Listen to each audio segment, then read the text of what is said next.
As a real estate agent, there's few things that feel more daunting than starting over in a brand new town where you don't know a soul. And how do you get that business going? Well, this is a place that Jeremy Allen was at, who moved to Virginia Beach and knew just one person, his sister. And now he's gone on to build one of the largest sphere of influence pillars I've seen any agent in Agent Rise do. And I cannot wait to share with you exactly how he's done that. Also in this episode, we're going to be talking about the Agent Rise Summit, which is coming up April 27th to the 29th in Fort Myers, Florida. If you are interested in joining us, we do have some tickets remaining, and you can find all of the details at agentrisecoaching.com/summit. Again, agentrisecoaching.com/summit. Come and join us in Fort Myers. It's 3 days in paradise to build out your 3-pillar plan, and we would love nothing more than to have you join us. Now, let's get on to the interview with our good friend, Jeremy Allen. Welcome to the Agent Rise podcast, where we celebrate that you are unique and one of a kind. Instead of asking you to do things that make you cringe, we help you create a clear, personalized plan that aligns with you. No more overthinking or wasting time, just a straightforward path to building a real estate business you love. Welcome, Risers. It's that time once again for the Agent Rise podcast. I'm your host, Neil Mathwig, and I'm joined by the one, the only, Jeremy Allen from Virginia Beach. Jeremy, how are you today, my friend? I am great, Neil. Honored to be here. Awesome. I'm fired up, Jeremy. We'll start out here. I think a lot of Agent Rise listeners already know you, but just give us a little bit of background. Tell us, who's Jeremy Allen, how long you've been an agent, where you're from, all that good stuff. Yeah, I've been an agent now for just over 10 years, and I moved to the Virginia Beach area, the Hampton Roads area, about 10 years ago, 11 years ago. So I really moved here and I got into real estate. And prior to being here, I had never even bought a house before. So I had what you call imposter syndrome when I first got into the business, and I didn't know anybody here other than my sister. Man, so you're all alone. You know, one person in town. Yep. You've got imposter syndrome because you're kind of selling the city right now, selling the dream, but you're new to here, and you also don't know everything or know too much about the town, right? So, what did you do to get your start then? I think a big start of this came from the choice I made with joining the real estate group. I joined a brokerage that provides a whole lot of care, a whole lot of love, and a whole lot of training opportunities. And that's all I know because I've only been with one real estate firm this entire time. But when I talk to other agents outside of other firms, I realize that they don't get the same access to all the same training that we do. So I think that was a big part of it. And then I learned in the beginning, the only way I'm going to grow this business is if I chase and I go outside of my comfort zone. And it required a lot of rejection. Yes. Yeah. And you went at it too. I mean, you only knew one person in town. And so then you started focusing on FSBOs, if I remember correctly, right? Calling Correct. for sell by owners and making that your chase. We'll jump into all of that. But I think this is such an awesome thing about your story, because you guys are soon going to hear how robust and amazing your client base is and your sphere of influence and your raving fans. You've got so many raving fans. And to come to a town where you only know one person and then to see where you're at 10 years later it's pretty awesome. So I'm excited to talk with you more about that, and we'll get into your 3 pillars in a little bit. I'd love to hear from you on what you think, as far as, right now in the market, there's a lot of agents that are struggling, and you're thriving. You're growing and thriving right now. How do you see yourself thinking differently than what you see from other agents?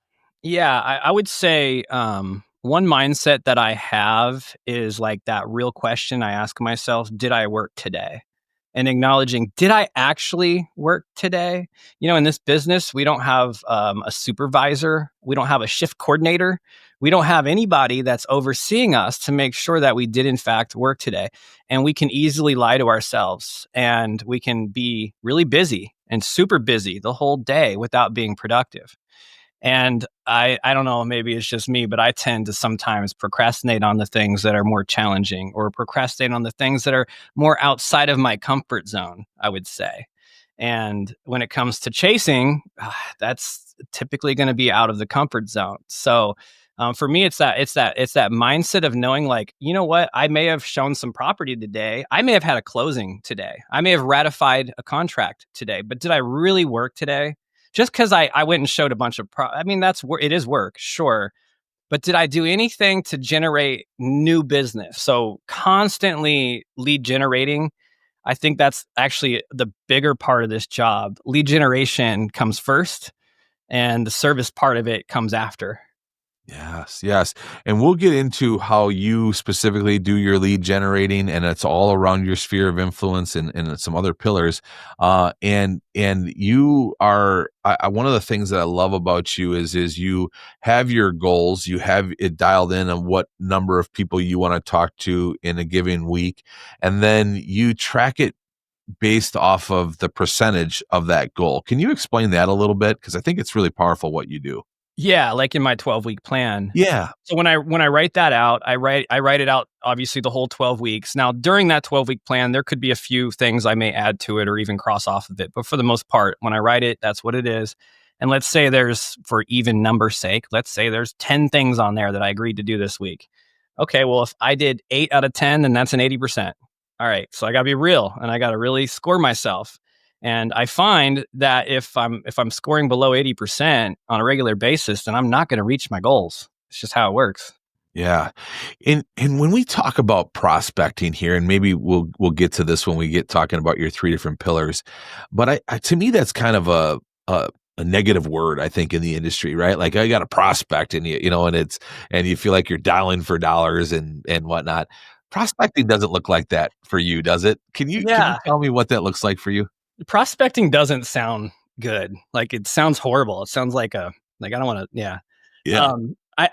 For me, like, now, my prospecting is more centered around my sphere of influence, and everything I really do is focused around that through systems and processes and activities that are just around sphere of influence. One thing I've learned is that relationships matter way more than leads. Like, leads are great, but the goal is to turn every one of those leads into a relationship, and sometimes that's impossible. We don't get them all.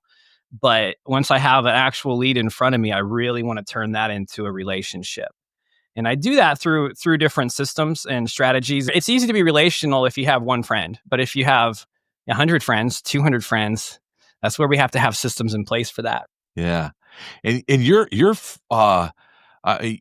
so we could talk about, hold on one second. I want to think this through before I ask this next question. Um, so when you, where do I want to go here? So when we talk about prospecting, right, it doesn't look the same for you. And when you're reaching out to your sphere, when you've got a system in place as far as monthly mailings, client events, pop buys. Can you talk specifically about that and how you've used client events and Popeyes and Sphere, all of the things that you do in your sphere? Yeah, so for prospecting now with my SOI, it is through fun activities like a client event, a phone call. Now, calling people isn't always fun, especially if I haven't talked to them in a while. And sometimes it's like, like if I'm calling somebody that wasn't necessarily somebody that I'm like hanging out with, watching the game with Sunday evening, but it's just like like an actual client that's, maybe we don't have a ton in common in life, and maybe I haven't spoke with them in 5 months. Calling them out of the blue is something that it's easy to talk ourselves out of that. Like, I don't want to bother them. I don't want to bug. So having a reason to call is important. And my reason for that typically is going to be that I have a client event coming up, because everybody loves being invited to a client event. Everyone loves being invited to a party, even if they can't come. They still appreciate the fact that they were included. And this applies for me too. I love it when people invite me to their parties. It's great. Yeah. So that's a big part of it, is just making those calls and those text messages and videos. I send random videos to people too, just to say, hey, I just saw it's your birthday and I wanted to say happy birthday. Or I might send them a GIF or something that's just, just let them know I'm thinking of them. Again, it's about building relationships, and then when I get a referral from somebody, let's say, oh, they're going to have a handwritten note card in the mail within 24 hours. It's going to land in their inbox, and there's going to probably be a coffee gift card in there. And I write notes for a lot of reasons, not just that. But I'm trying to consistently writing 10 notes every single week. And in addition to writing 10 notes every week, I also have note card campaigns that go out. Like the next one I'm working on is coming up here for this spring. And that's going to be a note card campaign that has little seed packages in there, so people can grow. And I'll probably have a message that says, your referrals help our business grow, or something like that. Your referrals help my business grow, or something to that effect. I usually like to have a little cheesy catchphrase in there too, if it fits. It doesn't have to be, but it's just like a happy springtime. Here's some seeds. I think last year I did organic tomatoes. Year before I did some flowers, and just some different every week. And it's cool because sometimes I'll have clients that actually like text me. They just planted them, and then they'll text me a few months later, like, look at these tomatoes. You know, stuff like that. So, and then also gifts, just giving people gifts. That's mailing somebody a gift. Good shelf life on seed packages too. If they don't plant them this year, they're still good next year. And then the other gifts that I like to give away is these coffee mugs. My cork bottom coffee mug. I think I spend $6-7 each on these, and people like them. I have had many people post on social media with their mug and tag me in the post. And I usually order a different color for each year. But I do an engagement post in my Facebook group, and I ask my sphere. I say, hey, what mug should I order next? Should I do the white one or the red one, or should we bring the gray back? It seems like most people this year voted for me to bring that gray one back, so I'm going to probably order those. And then every time somebody votes too, I know they want a coffee mug or they wouldn't have voted. You know what I mean? Yes, So yes. so that's a big part of it. Giving gifts away is such a powerful thing, because the generosity from that is contagious. If I give somebody a coffee mug, naturally, just organically, they want to appreciate it and they want to give me something back. And I've never had anybody show up at my porch with a coffee mug. That would be cool. I would love that. By the way, if someone's hearing this, I like coffee mugs too. I haven't had that, but what I have had is somebody give me a referral, and they're excited about that referral because of that generosity of they really want to give me that referral because they know how much I appreciate it. And the reason they know how much I appreciate it is because I tell them. I tell them and I remind them and I let them know, because if our clients don't know how much we appreciate referrals, guess what? They may love you, but they may never think to refer you. Especially like I work with a lot of military clients, and the military doesn't really work by referral. They work differently than us business owners. So for some of them, referrals just come natural. Personality types, right? Some personality types, they don't come natural and they don't even realize, like, oh, I wouldn't even think to refer my agent. But if I'm doing my part to educate them, then I find that the chances of getting referrals is way more higher when my clients know that I actually appreciate it. Yes, yes. A couple things that you mentioned in there that I want to bring up. One is the VIP group. Can you tell us about what that looks like? Yes. So that's a nice addition to my SOI I learned through Agent Rise. And I use that as a tool for different things, for announcing client events, for maybe getting some quick polls on which mug I should order next. I do online raffles on there. Like was it last year? I did a new raffle every month. I did a raffle. I decided not to continue that, but I'll just do them periodically now, for special events. And I use that group for just really for that. Not everybody's on Facebook though, so it doesn't reach everybody. But I'll tell you, like, I think when I posted the question about coffee mugs, I think I had 27 people vote. That's great. Within 24 hours. So Yeah. that's reaching people. It's working. It's a good tool. Yes, yes, and then you couple this so well with your events too. Can you tell us about your events? And if you wanna know everything about his events, this is a plug for the summit. You're gonna be speaking at the Agent Rise Summit this year and sharing all things about events, but can you give us a little taste of what your events look like? The next event I actually have coming up is in May. It's actually my dog Elijah. It's his second birthday, and I discovered this event on accident last year because it was his first birthday. You know how parents are with their kid's first birthday. Yeah, I treat my dog like a kid, whatever. So he's cute. So when I did this birthday party, I was shocked how many people came. I didn't even try to advertise it. I just kind of put it on social media, and there was like 15 people that came to a dog's birthday party. Right? And they brought their most of these people brought their dogs. Couple people didn't even have a dog. They just wanted to come. So I realized I'm like, wow, especially my clients that do have dogs and they love their dogs. Oh, the place that I have the party is called Pups and Pints. It's designed for people to come and bring their dog. It's really a fun place. So I'm doing that here in spring, and I'm going to start advertising that actually here in March. I'll be beginning to advertise that. And then the next party from there is going to be a baseball game, the Norfolk Tides baseball game here locally. And that one is partnered with my real estate firm. And I'm blessed. I know not everybody has a real estate firm that does this for them, but our company has two big events every year that they kind of prepare for us, and we contribute. So I'm buying the tickets, but our company already prepared and booked all the seats behind the third base, so we have a good view of the fireworks show after the game. And it's teacher appreciation event, so we're going to be getting school supply donations. That's coming up this summer, and then the next event after that is my pie party, and that's my big event. That's where I rent space at Apex Entertainment. That's a big event. That's where my marketing money goes. I don't spend any marketing money on buying any type of leads, no lead sources, nothing. My marketing money really goes right back to my clients, and I buy everybody a fresh baked, delicious pie from a local bakery, and they come to the event and they pick it up. If they can't make it to the event, I deliver it to their doorstep. And if they're not local, then if I can, I'm going to try to order them their favorite pie from a local place. I just go on like Order Up or whatever, Uber Eats, and I will order somebody a pie from their local spot there. My goal is to get everybody a pie right before Thanksgiving. And then anybody that just doesn't make it, I deliver it to their doorstep. And at that event, it's really kid friendly, and it's like I got open bar, a lot of food, and just a ton of fun. And then at the event, I have a raffle, and that's one of the magic parts of this event. And I'm going to talk more about that in the summit, but just a quick little spoiler on that. One of the best raffles that I found was I raffled away a free round of golf with me. And I was kind of nervous thinking, I hope somebody puts a raffle ticket in there, because if nobody wants to golf with me. But no, there was actually, I think there was like 14 different men at this event that all put in there to win a round of golf with me. And the winner was Edward, and I'm going to be golfing with Edward here soon. The weather's been horrible, and him and I have been, but it gives us a reason to connect. It gives us a reason to communicate, all the engagement from it. But outside of Edward, there was 13 people that didn't win, but I know they all want to golf with me.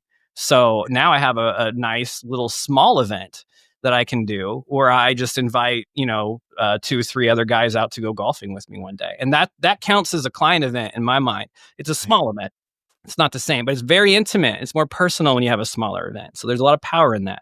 Yes, yes, yes. And you tie this all together. You've got these events, but before the events, you're putting them in your newsletter and you're promoting them and you're sending out invites. You're sending out refrigerator magnets. You're making phone calls and calling everybody and inviting them. Your engagements go through the roof, right?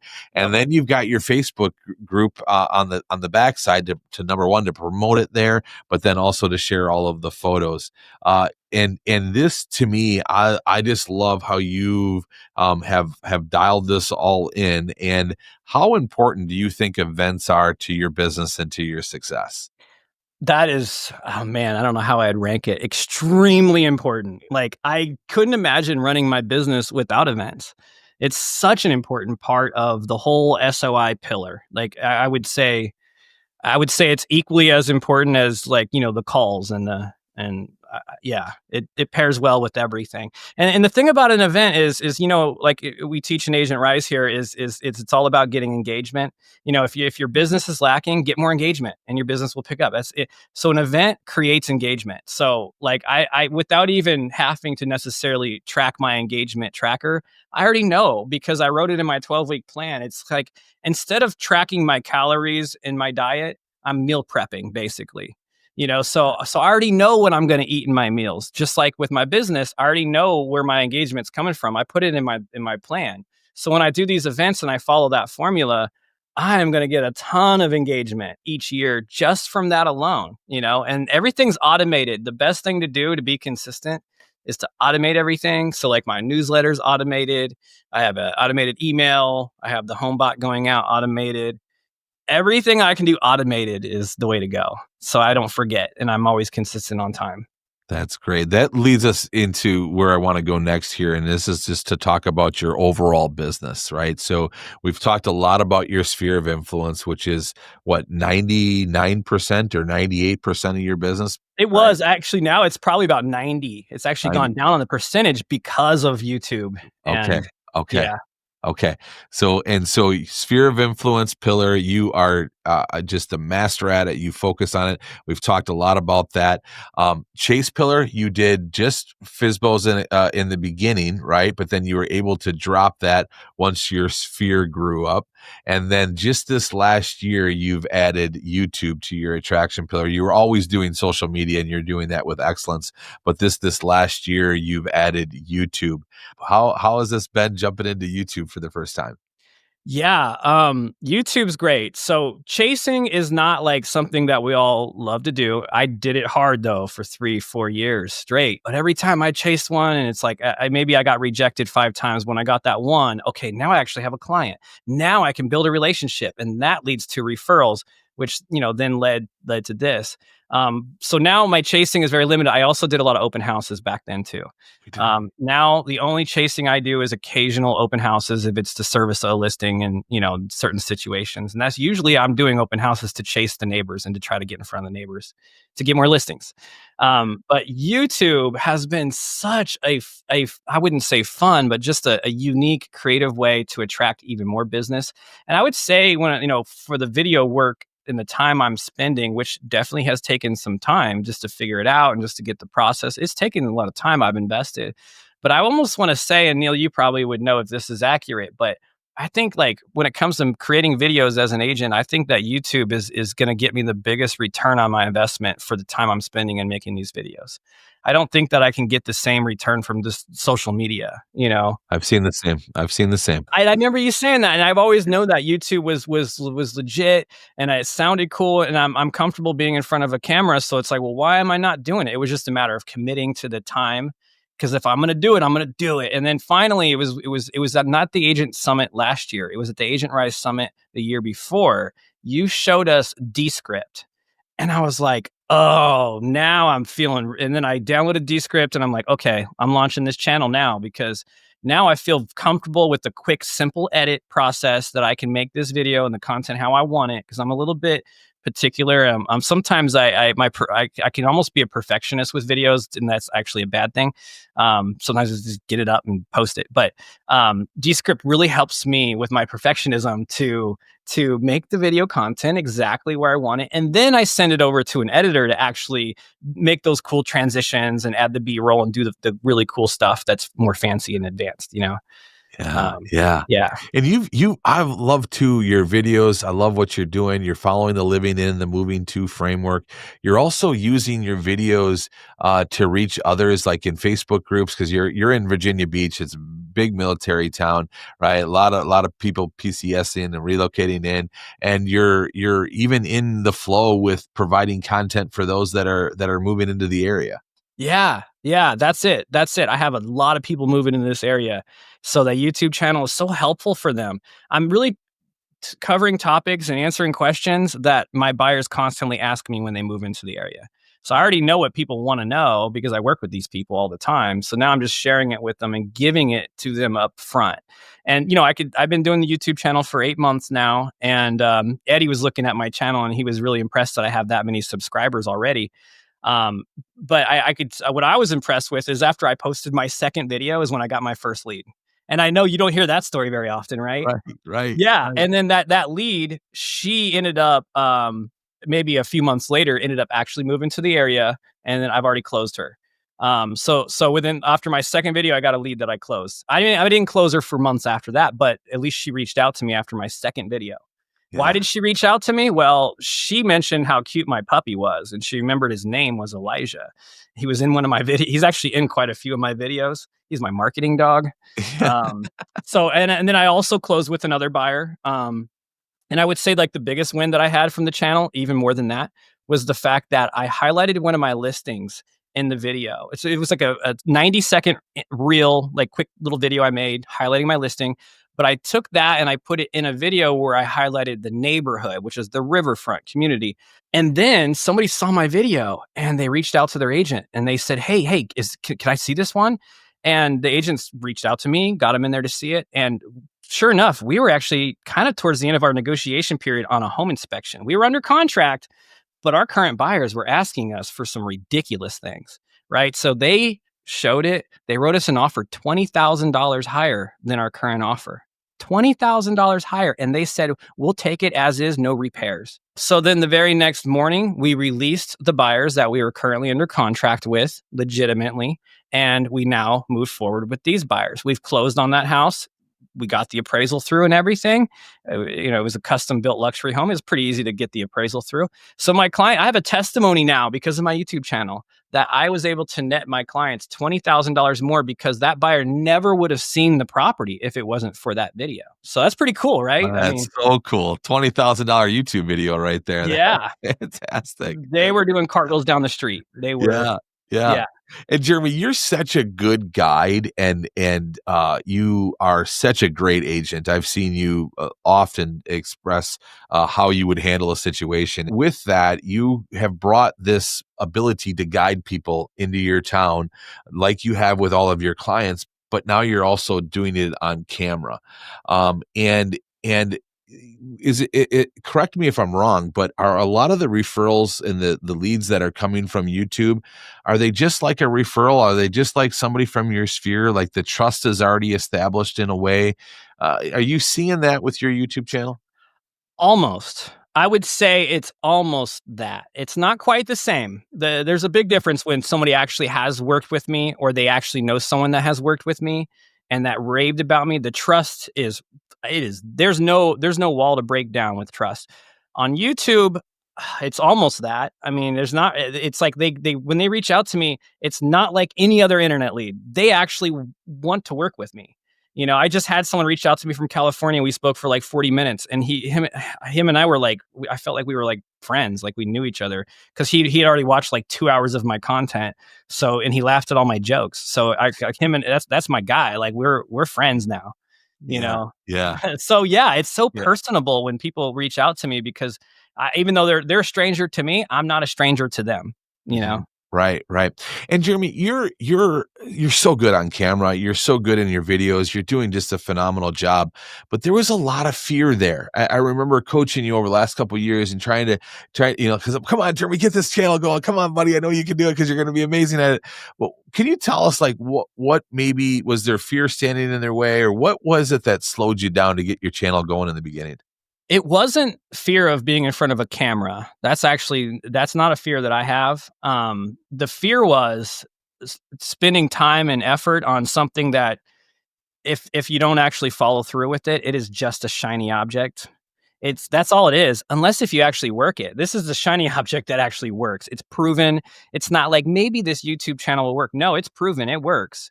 But it's like that was my fear was that I was like, this is a commitment. We're talking about long form content and making a video every single week. And then I started telling myself, like, I'm gonna run out of things to talk about. That's not true. Which you got me past that objection pretty easily, but it still was an objection in my head as like I'm going to run out of things to talk about. And that's not the case at all. I could come up with 5 years of content right now. Right, right. It's pretty simple. Yeah, yeah. So it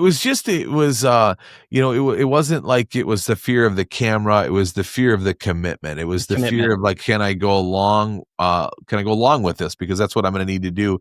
And you put so much energy into your sphere. And I mean, we talk here at Agent Rise, we start out with the foundation of build your database, send that announcement letter, and then mail monthly newsletters.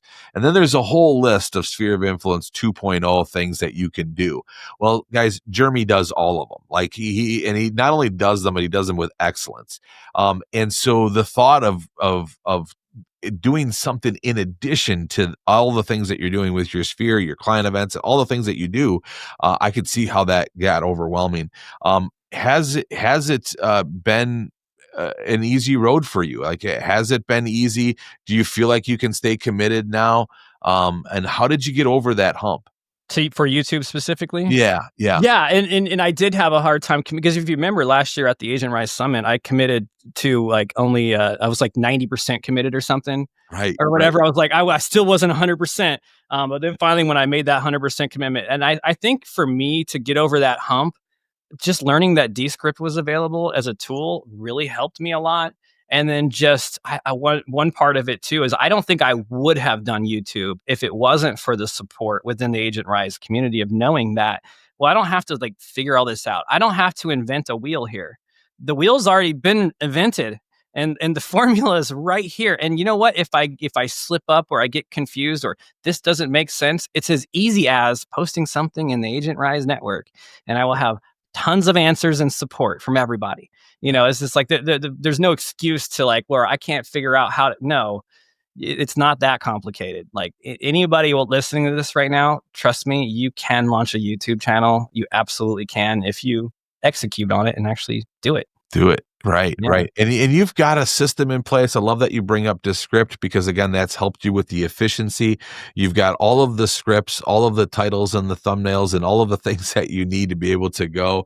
You've done a phenomenal job on your thumbnails, by the way. I saw you post that in the group the other day and I'm like, holy cow, Jeremy's got a talent with the thumbnails, man. You're crushing it. I can't take all the credit for that because a lot of my thumbnails I pay Fiverr. Sure. Yep. Yep. Yeah. I Yep. try to delegate out as much as I can with this channel. Mhm. Initially, I was doing a lot of it myself, and I think that's good because it's good to learn it, right? But Right. now, I mean, like I've always used an editor, but I also have my friend in Bangladesh who actually posts all my videos for me. Okay. All I do is create the content, and I just put it in my Google Drive, and then he takes it and upload. Because Loves it. uploading a YouTube video is a little more to it than just uploading Right. a Facebook video or something. Right. There's a lot more to the YouTube upload part. So delegating that was nice, and also he's better at it than me. He's got the tools, and he knows how to optimize the videos even better than me. So Yeah. I love having him do it. That helps. And then the thumbnails, again, I don't do those either. I buy them 5 at a time, so I batch my videos 5 at a time, and it's $35 for 5 thumbnails. So I pay $7 each for them. That's great. And you're doing that on Fiverr. Your editor you've got online as well? Fiverr, yep. Fiverr? Okay, I okay, pay about $55 for my editor. okay, okay. Altogether, I pay close to $100 a video is what I added up. And the Sure. reason I think it doesn't have to be that expensive. It can be way less than that. So, I mean, Mhm. it could really be free actually. Right, But right. the reason why my cost is a little bit higher is I have invested in some B-roll footage for our area. Because the stock footage to me isn't quite enough, and maybe that's the perfectionist in me. When I watch people's videos, I'm like, "Ah, the B-roll adds so much to it, but I wouldn't want that to stop me from launching or stop me from moving. I didn't have any B-roll when I started this channel, so it wasn't like I had to have that. But now, since then, what I do is if I have a new listing coming up in the riverfront, which I did, not only did I have him do a listing video for my listing, but I also had him give me some B-roll shots, just some slow shots of the community, of the main entrance, of the playgrounds, of the swimming pool, of the clubhouse, the golf course, the local grocery store, whatever is around there. I want him to get as much as he can, and I'm sure I'll pay a little extra for having him run around. But I'm not just thinking about my listing here. I'm thinking about this YouTube video I'm about to make covering this area. And if I'm talking about the restaurants nearby or I'm talking about the park, I don't have to have footage of it, but it sure is nice when I can show somebody the park while I'm talking about the park, you know? And then when Elijah and I go out in our adventures together and I take him for walks, I tend to record it now. I have my antennas up now, and I'm constantly finding my own B-roll just in everyday life, just driving around. When I do virtual showings for my clients, I like to highlight the neighborhood. Well, now I got some B-roll footage. So next time I do a video about Chesapeake, I know Emerald Forest, I have some really cool footage of that neighborhood now. So I'm always looking for things like that. That's great. I'm learning so much about the inside of your business, your 3 pillar. One thing that I did not ask you is about your social media plan. You do post consistently and you do have a good following. Can you tell us a little bit about what your social plan looks like? Yeah, it's pretty simple. I post things periodically as I'm feeling it, but I also am intentional, and I try to do a testimonial Tuesday. So every Tuesday, I either post a testimony or I create one for posting next week. So in other words, every other week at least, or every week, I'm doing a testimonial on Tuesday. I think that's important because you're showing competence with the testimonies. That's better than saying, "Look what I just sold," which is fine too. I will do that too. I will sometimes post my solds and new listing and all that. But I don't want to like overdose on that. So I try to make it fun and entertaining, and like not just the basic real estate stuff that everybody else would post. That's great. That's great. And so we've got a good makeup here. We understand your business. YouTube is growing, and I'm so excited for you to see where all this all goes. And so over the years here, you've built a beautiful business.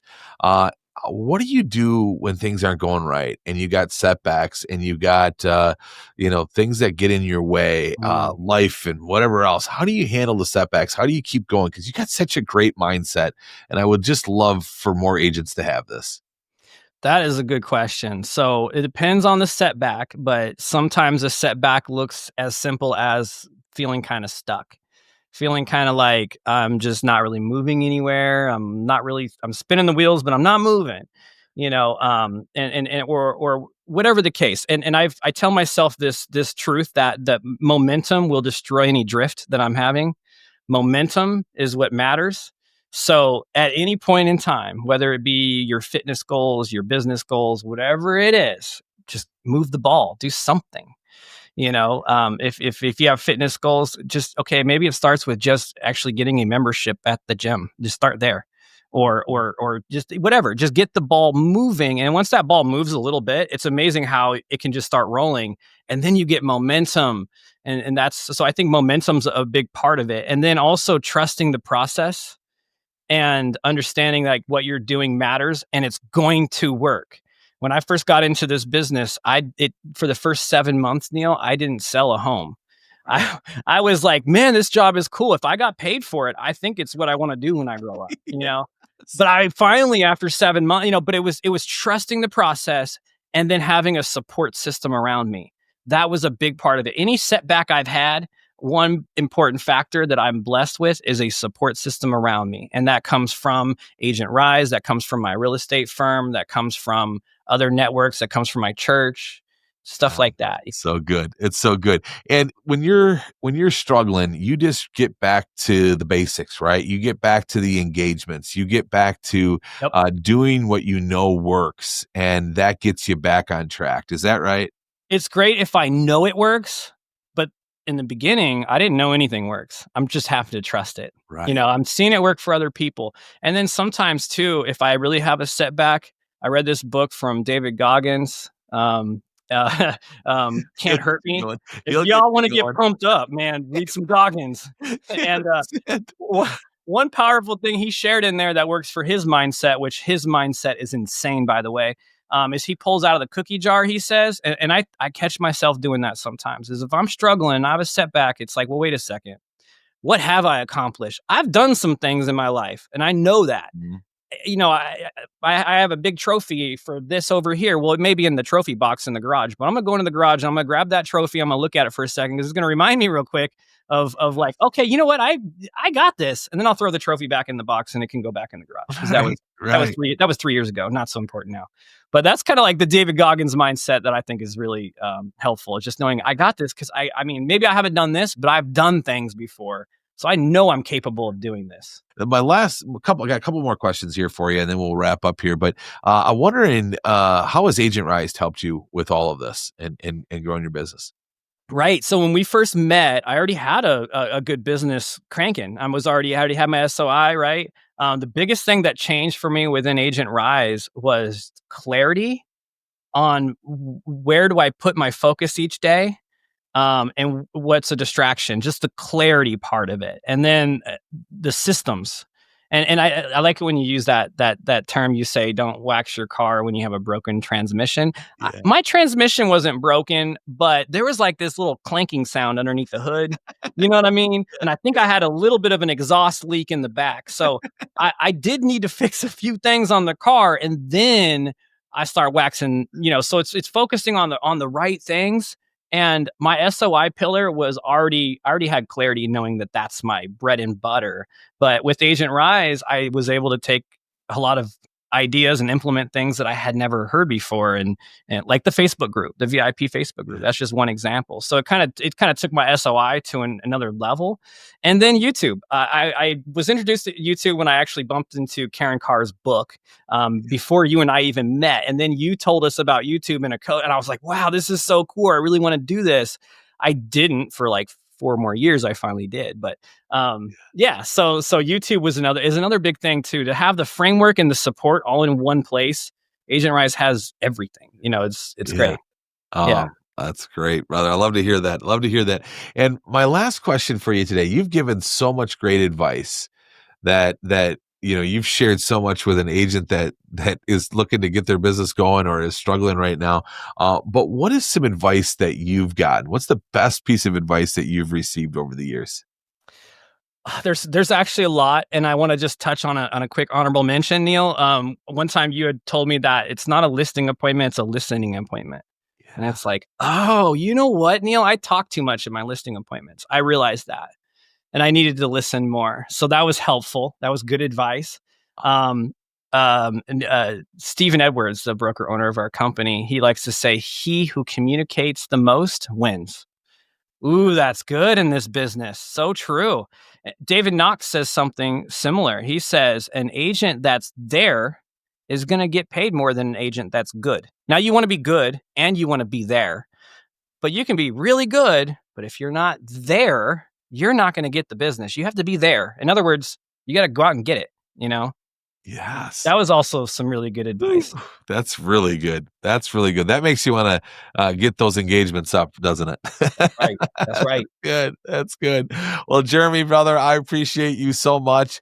And if you've got anybody that's ever looking for a home in the Virginia Beach area, Chesapeake area, Suffolk area, make sure you reach out to Jeremy. Your clients will thank you. I guarantee you that.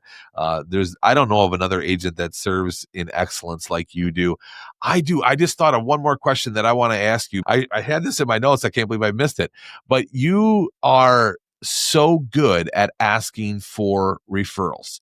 And this is an area that I openly admit that I was not good at in my business. I would go to the closings and I would serve in excellence, but I was always afraid to ask for referrals. I don't know what the block was, but I wish I would have met you 15, 20 years ago and you would have taught me what I want you to share with us today here.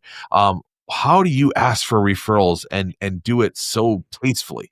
Yeah, there's a lot of different ways to do it, and the best time is going to be right when you meet somebody. It's going to be during the transaction, and it's going to be at closing, and it's going to be long after the transaction. I don't want to sound redundant, so I don't say the same thing every time. But sometimes I literally ask for referrals. Sometimes I will have an open-ended question, and I'll say, hey, out of everybody like your friends at work and your family and your neighbors, who do you think's most likely to move? And then I just be quiet for a second because I just asked an open-ended question. And you watch their brain, they actually start thinking. It's not a yes or no question. Because if you ask that in a yes or no format, it's an easy no because most people don't know anybody off the top of their head. So that's one thing. And then the other way is asking without asking. And sometimes that's just like a subtle little sticker on a note card that says, "Oh, by the way, I'm never too busy for your referrals." Or sometimes it's just a matter of making sure they know how much it means to me. One of the best times is in the beginning of a transaction. And I like to use the analogy of how you bought a new car, you just got a brand new whatever it is, Hyundai electric vehicle. And now all of a sudden, what do you see out on the streets? You see that same Hyundai electric vehicle everywhere. There's a certain part of our brain that becomes aware now of something. Same thing applies when you're buying a home, especially your first home. It's exciting. All of a sudden you're gonna be talking about, and some of your friends, your family, your coworkers, they're gonna mention it. And when they do, if you could just do me a favor and please keep me in mind for a referral, it would mean so much to me. Thank you. That's it right there. And the other thing I want to point out here is the cue. There's a cue where we should be asking or mentioning referrals every time, and that is gratitude. It's contagious, right? So when someone says, "Thank you, Jeremy, I know we haven't bought a house yet, but you've showed us 20 homes, and we just really appreciate you being so on it." There's my cue. Okay, that's my cue. I better ask for a referral right now. This is the time. And how I ask it in that moment, it's going to depend on how I've already interacted with them previously on this topic. but because I don't want to sound redundant, but I will unapologetically remind them how much it means to me and it matters to me a whole lot. And then also it's rewarding it when I get one. Oh man, I'm going to call with excitement. I'm going to a voice memo, maybe a video, and say, "Hey, thank you so much. I just got a call from Clarence. I'm getting him with thank you." Just that excitement is because they know I'm on it. Like they know I'm going to make them look good. I'm going to make sure of it. Yes, You know. yes. Oh, good, good. I appreciate you so much. This has been so fantastic. And guys, if you've got anybody moving to Virginia Beach, you don't ever forget about Jeremy Allen. He's got you covered. And thank you again, my friend, for being on the show. I appreciate you. Thanks, Neil. Awesome. Thank you so much for listening. Hope you have a great day. And like always, remember to be the reason somebody smiles today.